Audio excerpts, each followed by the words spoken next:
তো আজকে যে আমার স্ক্রিনে দেখতে পারতেছেন, আজকে আমি আপনাদেরকে দেখাবো মনিটাইজেশন আপনারা কিভাবে আবেদন করবেন, কিভাবে আপনারা আবেদন করলে আপনাদের যে ফেসবুক কোম্পানি আপনাদেরকে দিবে। তো আজকে আমি আপনাদেরকে এটাই দেখাবো। 3টা সেটিং অন করবেন, আপনাদের কন্টেন্ট মনিটাইজেশন দিয়ে দিবে। তো এটা কিভাবে করতে হয় সবার আগে একটা আমাকে ফলো করে দেন, আমি আপনাদেরকে দিয়ে দিচ্ছি কিভাবে সেটিং করতে হয় দেখাই দিচ্ছি। স্ক্রিনে লক্ষ্য করেন, আমি এখন চলে যাব। চলে এসেছি। আপনারা সবার প্রথমে ফেসবুকে চলে যান। ফেসবুকে এসে আপনারা এখানে দেখেন, এখানে দেখেন আপনার প্রোফাইল। তো প্রোফাইলে ক্লিক করে দিবেন। ক্লিক করে দেওয়ার পরে আপনারা এখানে দেখেন ড্যাশবোর্ড। এখানে দেখেন ড্যাশবোর্ড। তো ড্যাশবোর্ডে ক্লিক করে দিবেন। ক্লিক করে দেওয়ার পরে আপনারা নিচে এসে যাবেন। স্ক্রল করে এভাবে নিচে এসে যাবেন। এখানে দেখেন সেটিং অপশন। তো আপনারা সেটিং অপশনে আয়া যাবেন। সেটিং অপশনে আয়ে আপনারা এখানে নিচে একটু নিচে চলে যাবেন। নিচে গিয়ে এখানে দেখেন পেজ নামে অপশনটা। তো পেজ নামে অপশনটাতে ক্লিক করে দিবেন।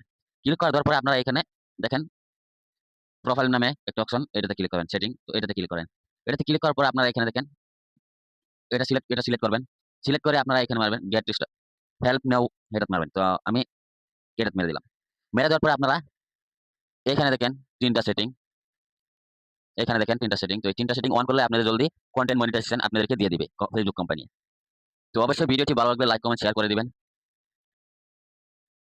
এভাবে 3টা সেটিং অন করে দিবেন। এখন টিক মার্ক দিয়ে দিচ্ছি। দেওয়ার পরে আমরা নেক্সটে ক্লিক করে দিব। তো আবার নেক্সটে ক্লিক করে দিব। ক্লিক করে দেওয়ার পরে আমাদের এখানে সম্পূর্ণ কাজ হয়ে গেছে। এখন আমাদের ফেসবুক কোম্পানি এমন কন্টেন্ট মনিটাইজেশনটা দিয়ে দিবে।